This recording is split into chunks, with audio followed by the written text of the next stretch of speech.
Hello! Magandang hapon mga kasari-sarites ko dyan. Ito na naman si Ate Tintin. Siyempre, mag-share nga pala ako sa inyo ng aking personal experience sa kung paano ko ba madaling napalago ang aking tindahan. Take note sisi, kahit na sa maliit na puhunan nagsimula si Ate Tintin. O di ba magandang topic ito, lalo na po sa gustong magsimula ng tindahan pero nangangamba Ate Tin kasi maliit pa lang ang puhunan ko. Manood kasi sisimula sa umpisa hanggang katapusan. Tsako, meron kang matututunan kay Ate Tintin kung paano ko ba napalago ng ganito ang aking maliit na tindahan mga kasari. Pinapauna ko lang, maliit lang talaga at hanggang ngayon maliit pa rin ang aking tindahan. Pero sa awa ng Panginoon, mag-aapat na taon going strong ang tindahan ni Ate Tintin kahit na napakarami naming tindahan dito. O di ba mga kasari? So syempre kanya-kanyang sikreto yan. At syempre pa rin, hindi ko na sa inyo itatago kung ano ang naging sekreto ni Ate Tintin. O, mga kasari, bagamat minsan nagkakaroon din ng katumalan sa pagbebenta. Pero eto na, i-share ko na ano ang rason bakit paano unti-unting umasenso ang aking maliit na tindahan mga kasari. O sa pansarili kong pakiramdam, umasenso ang aking tindahan. O number 1, dapat tama ang pagpepresyo mo kasari. O ako, aminado ako nung nag-umpisa talaga ako nagtindahan, medyo mababa pa yung aking presyo. Karamihan sa mga tindahan sa akin dito sa amin, ako yung pinakamababa. Bakit? Siyempre nangangapa pa ako. Kaya nga ikaw nabaguhan, manood ka kay Ate Tintin para hindi ka mangapa. Pag nag-umpisa ka na ng iyong negosyong ganito, sari-sari store mga kasari. So pero habang tumatagal, unti-unti kasi kumbaga nagkakaroon na ako ng idea kung paano ba yung tamang pagpipresyo. O bakit ba isa yan sa nagiging dahilan para umasenso ang ating negosyo. Mga kasari, huwag ka masyadong magpamahal. O baka may magsabi, doon ka nga kikita Ate Tintin pag mataas yung presyo mo. Abay, oo, kikita ka. Pero kaunti lang ang iyong magiging suki. Kasi iiwasan ka na ng mga taga dyan sa inyo kapag masyadong mataas ang paninda mo kasi makikilala kang mataas ka magpresyo. Dapat kung marami kayo dyan, kagaya ng kay Ate Tintin na lugar, marami kami dito, level lang mga kasari. So, ganun po yung aking ginawa. Next, syempre, pagkamahal ang iyong paninda, mga kasari, bibihira lang ang bibili sa iyo. Bibili yan pagka walang-wala na talaga silang makikita dyan banda sa inyo. Kumbaga, last choice ka na lang niya, mga kasari. So, anong gagawin mo? Pagka ganyan, paano mo mapaparuling kaagad ang iyong puhunan kung naka-stock dyan sa paninda mo, mga kasari? So, ano naman ang kinalaman kung mababa masyado ang iyong presyo? O baka may magsabi, maganda ngayon Ate Tin, maraming bibili sa'yo kasi mababa. Ang tanong, wala ka bang bayarin? O, makikilala ka nga pinakamababa ka. Kikita ka pa kaya? Bakit? Paano kung nangungupahan ka ng tindahan? O, paano mo babayaran yan? Dapat kukunin mo yan dyan sa iyong tindahan, sa iyong negosyo, ang ipambabayad mo sa iyong tindahan. Kasi dyan mo malalaman kung talagang kumikita ang tindahan mo. O, pangalawa, pagka masyadong mababa ang presyo ng iyong paninda, mga kasari, syempre pag namimili ka, dyan mo rin kukunin yung pamasahe. At syempre pa, kung mayroon kang permit, may binabayaran ka sa barangay, meron din sa City Hall. So paano mo yan mami-maintain? Paano kakayanin ang tindahan mo kung sobrang baba ka magpresyo? Baka naman hindi yan negosyo, baka palugi yan mga kasari, ha? So ganon. Sa isang banda, kapag ikaw ay nagpresyo ng nasa level lang, mga kasari, syempre, lalo na kung dyan sa inyo, kagaya ng sa akin nga na sinasabi ko, marami kami dito, pero medyo mababa ka ng kaunti sa kanila, pero hindi naman palugi ang tinda mo, syempre, dadami ang iyong customer. Pero hindi sa lahat ng pagkakataon, kasi si Ate Tintin ganun, hindi sa lahat ng pagkakataon yung aking paninda ay talagang sabing mababa. Meron akong paninda na kalibel din ng mga kaparehas kung may tindahan dito sa amin, mga kasari. Siyempre, pag tumatagal ka na, alam mo na siya kung paanong laruin ang iyong negosyo. So, ganun lang mga kasari. So, ayan kung paano ang tamang pagpepresyo. Pero bahala ka na kung paano mo gagawin yan sa iyong negosyo. Number 2, mga kasari, dapat magiliw ka sa mga customer mo. Huwag kang nasisimangot. Ang aga-aga pa, nakasimangot ka na.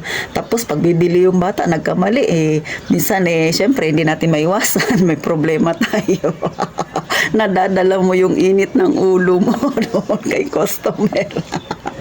Madalas yan, mga kasari. So, sabi ko nga, hindi ako nagbablog ng payaman-yaman. Ang tinutukoy ko, ang nire-real talk ko, yung mga kagaya kung may maliit na tindahan sa kung paano ba nila mapabilis na umasenso ang tindahan.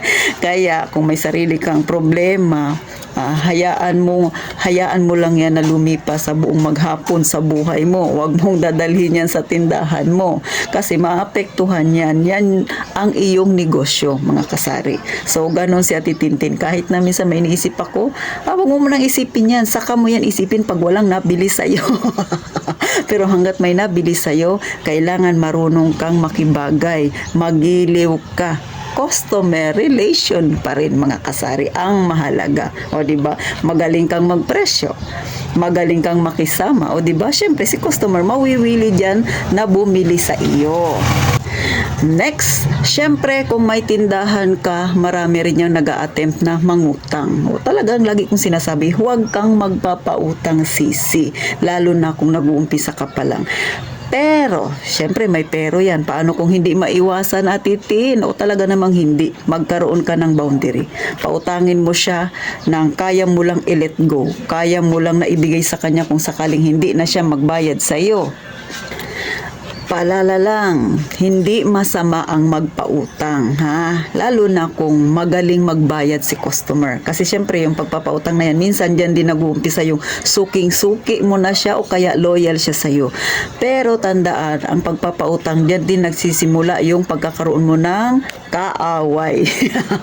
Kaya hinay-hinay lang, mga kasari. Lalo na kung bagong-bago ka pa lang sa pagtitinda, syempre mangungutang sila sa'yo. Pwede mo naman kausapin na, sisi, hindi pa ako nagpapautang sa ngayon kasi bago lang yung aking tindahan. Gusto ko muna siyang lumago. So, kausapin ng mahinahon para hindi rin ma-offend si customer, mga kasari. O, balik na naman sa number 2, syempre, customer relationship nyo pa rin yan. O, diba?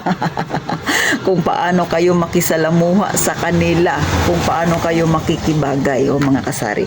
So, pagkatapos natin sa number 3, syempre, meron pa tayong pang number 4. So, ano pa yung number 4 na yan?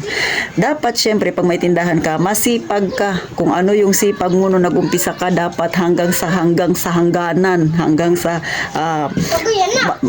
matapos ang buong araw, o diba? Simula sa umaga hanggang sa gabi, dapat masipag ka pa rin. Nag-umpisa kang nagtinda, masipag ka hanggang sa natapos kang magtinda, masipag ka pa rin, o mga kasari. Bakit? Syempre, anuhin mo yung malaki ang puhunan kung tatamad-tamad ka sa tindahan mo, tamad kang mamili. Kailangan ang puso mo talaga ay nakalaan sa iyong negosyo na gusto, mga kasari. Syempre, yan yung sikreto para maging successful ang isang negosyo. So, yung apat na yan ay magkakasama yan, mga kasari, ha, di ba? Kung may puhunan ka, kahit maliit, kailangan magaling kang makisama sa mga customer mo para marami kang maging customer. Syempre, dapat magaling ka ring kumbaga makibagay sa kanila. Tapos may limitasyon ka. Kung ikaw ay nagpapautang o kung hindi naman, okay lang din yun, mga kasari, di ba? Talaga naman sa negosyo, ano yan, kumbaga kasama yan sa mga dapat na gawin mo. At syempre, dapat masipag ka rin. O lalo na sa mga ripak-ripak na yan. Kung maliit ang tindahan mo, kagaya sa akin, talagang sinipagan ko nun sa mga ripak-ripak. Kasi nga, depende yan sa area ninyo. Sa amin dito, mahilig yung mga tao sa mga ripak-ripak. Kasi nga, hindi kayang bumili ng debote. So, doon ako nagsipag. Mas malaki ang kinikita ng ripak. So, ang mangyayari, mapapaikot mo kaagad ang iyong puhunan, mga kasari. So, ganun lang po. Syempre, panghuli, kung may sipag ka, dapat may diskarte ka rin. Hindi lang yung basta nilagay mo dyan ang paninda mo, tama na yan, may toyo, may dilata ka, may kape, may kung ano-ano pa. Dapat habang tumatagal ka sa pagtitindahan, may naiisip ka pang pwede mong ilagay sa iyong maliit na sari-sari store. Maglagay ka ng bigas, maglagay ka rin ng tinapay, kung kaya mo pa, maglagay ka ng pangmerienda dyan, at kung masipag-sipag kang magluto at may kaloob ka, magaling ka dyan, magluto ka. Mga 3 putahe ng ulam. So, nasa sa inyo na yan mga kasari. Ang sa akin, pinapakita ko lang kung ano yung pwede ninyong gawin para madaling umasenso ang inyong tindahan. Siyempre, kalakip niyan yung kasipagan mo at diskarte, mga kasari. So, yan lang ang sa tingin ko ay nagpa-asenso kaagad ng aking tindahan. Bagamat hindi naman sabing talagang yumaman, mga kasari. Pero malayo na kumpara sa dati. Yun ang aking masasabi. At syempre, malayo pa ang tatahakin ni Ate Tintin. Kaya step by step lang tayo. Isang hakbang lang tayo paunti-unti. Dahil hindi naman tayo nagmamadali. So, paano mga kasari? Sana may natutunan kayo. At sana kung napangiti kita at meron kang nakuha sa akin, ay pa-subscribe naman mga kasari ha. Aantayin ko kayo sa susunod na vlog ni Ate Tintin. Mag-iingat tayong lahat palagi mga kasari.